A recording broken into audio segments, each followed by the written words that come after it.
Jangan lupa untuk subscribe dan nyalakan lonceng notifikasinya. Pemirsa, kasus Omikron di dunia saat ini naik 8 kali lipat dalam waktu 1 minggu. Sementara di Indonesia, 98% kasus Omikron yang ditemukan berasal dari WNI yang baru pulang ke Indonesia. Seperti apa langkah pemerintah melalui Satgas COVID-19 untuk menjaga agar varian Omikron tidak membuat Indonesia kembali terpuruk dalam pandemi? Akan langsung kita tanyakan kepada Ketua Bidang Komunikasi Publik Satgas COVID-19 Nasional, Heri Trianto. Pak Heri, selamat sore. Selamat sore Mbak Afi, salam sehat. Ya, salam sehat Pak Heri. Sebelum masuk ke pengetatan untuk mencegah Omikron, ini yang terbaru ada 1 pasien Omikron yang lolos dari karantina di Wisma Atlet. Seperti apa kronologinya, termasuk dispensasi apa yang diberikan sehingga dia tidak melakukan karantina seperti yang lainnya, Pak Heri? Iya, ya sebagaimana disampaikan Pak Luhut ya dalam konferensi pers, jadi memang ada 1 pasien yang sebenarnya dia menjalani karantina di salah satu hotel di Jakarta, tetapi ketika di dalam karantina itu dia mengalami gejala. Ada gejala ringan ya seperti flu dan batuk, kemudian sembuh dengan sendirinya sebenarnya, tetapi kemudian ketika dilakukan PCR dia dinyatakan positif.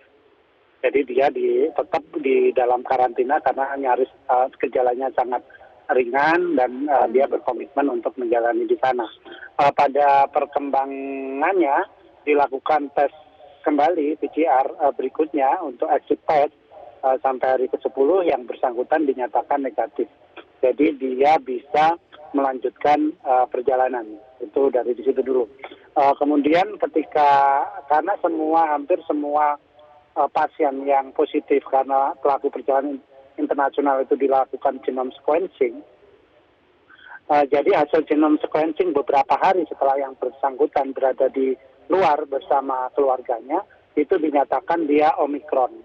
Jadi itu yang terjadi. Kemudian dari situ Satgas dan tim Kementerian Kesehatan melakukan tracing untuk memastikan bahwa tidak terjadi penyebaran.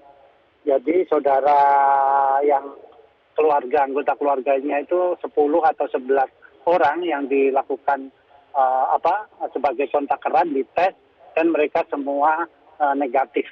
Jadi mudah-mudahan ini bisa melokalisir penyebaran ya, transmisi lokal yang dilakukan pasien yang memang yang disebut Pak Luhut tadi, seperti itu. Baik. Pak Heri, disebut juga ada dispensasi yang sempat diberikan kepada pasien agar tidak terjadi diskriminasi. Seperti apa pemberian dispensasi dan siapa yang berhak mendapatkan dan memberikan dispensasi itu? Iya, jadi kejadiannya itu sudah di tanggal 7 ya, di awal-awal bulan.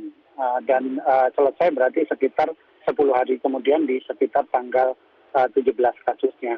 Nah, di sini sebenarnya diatur dalam surat edaran Satgas nomor 25 yang kemudian diperbarui dari 26, di mana dispensasi itu hanya diberikan kepada pejabat negara eselon 1 karena penugasan.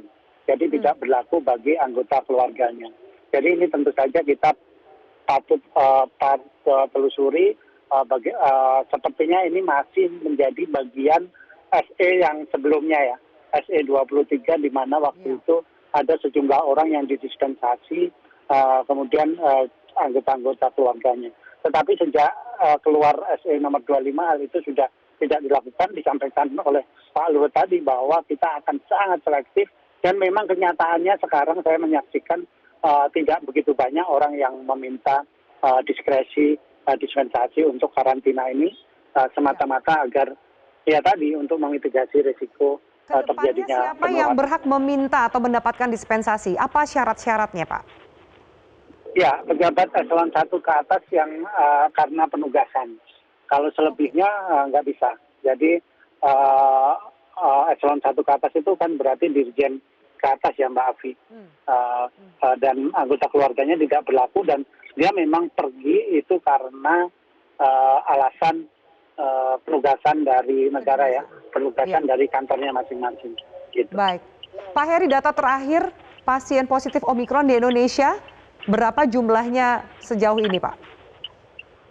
Ya, jumlahnya sebagaimana disampaikan Kemenkes itu ada 46 pasien, di mana 98% di antaranya itu adalah imported case ya, kasus-kasus yang impor. Ada 2 yang memang terjadi transmisi lokal di Indonesia, tetapi dalam lingkungan yang sangat tertutup, yaitu Wisma Atlet Kemayoran. Pak Heri, tadi kami menyebutkan 98% kasus Omikron ini berasal dari luar negeri. Sejauh ini apa strategi yang dilakukan termasuk menjaga pintu masuk dari luar negeri? Seperti apa akan diperketat? Ya, pengetatan terus dilakukan dan kita akan tidak hanya sebatas dari kedatangan udara, tetapi kita akan menelusuri juga bagaimana dari kedatangan laut, misalnya melalui Batam, jalur darat misalnya di Nunukan, benar-benar kita jaga agar kemudian tidak lolos orang-orang yang membawa ini ya, apalagi kita tahu dari Malaysia itu juga ada pasien yang membawa varian baru ini dari pelaku perjalanan atau dari pekerja migran yang berasal dari Malaysia.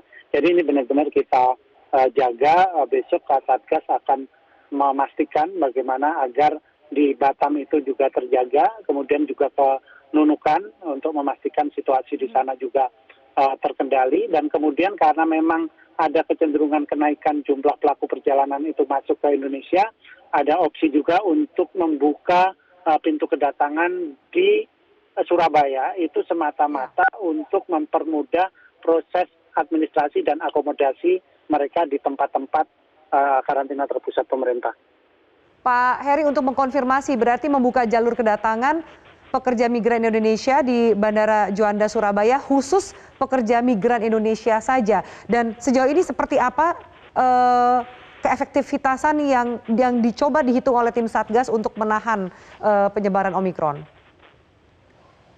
Ya, sejauh ini seperti disampaikan oleh Pak Luhut tadi ya, pada paket sebelumnya, upaya karantina ini memang masih terbukti efektif dalam menahan laju transmisi virus varian Omikron ini ke Indonesia. Kita tidak berharap bahwa transmisinya itu melebar ke lokal sehingga kita benar-benar berjaga dan mewaspadai sejumlah negara termasuk Inggris, Norwegia, dan Denmark, negara dengan kasus penularan cukup tinggi varian ini, sehingga di daerah itu juga kita berikan dari negara-negara itu pelaku perjalanannya kita minta untuk melakukan karantina secara lebih lama, yakni 14 hari. Pak Heri, di masa libur Natal dan Tahun Baru ini perjalanan di dalam negeri juga meningkat karena kebanyakan orang pergi keluar kota untuk menikmati waktu libur mereka.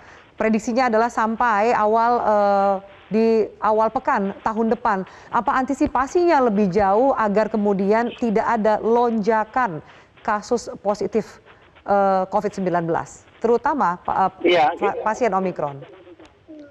Iya, kita memastikan bagaimana mereka bisa dikarantina secara terpusat, diawasi dengan baik, kemudian tidak perlu ada antrian yang berpotensi menimbulkan kerumunan. Ya, salah satunya adalah menambah tempat karantina ya. Kemudian menambah pintu kedatangan, membuka di Surabaya itu sedang dijajaki, mudah-mudahan di sana juga sudah siap, sehingga 3.000-an pelaku perjalanan yang tiap hari datang ini bisa dikarantina dengan baik dan tidak menimbulkan persoalan baru, yakni penularan tadi, Mbak Afi. Baik, kita harapkan seperti itu, dijaga agar tidak terjadi penyebaran lebih jauh. Terima kasih Pak Heri Trianto untuk waktu dan keterangan Anda di Metro hari ini.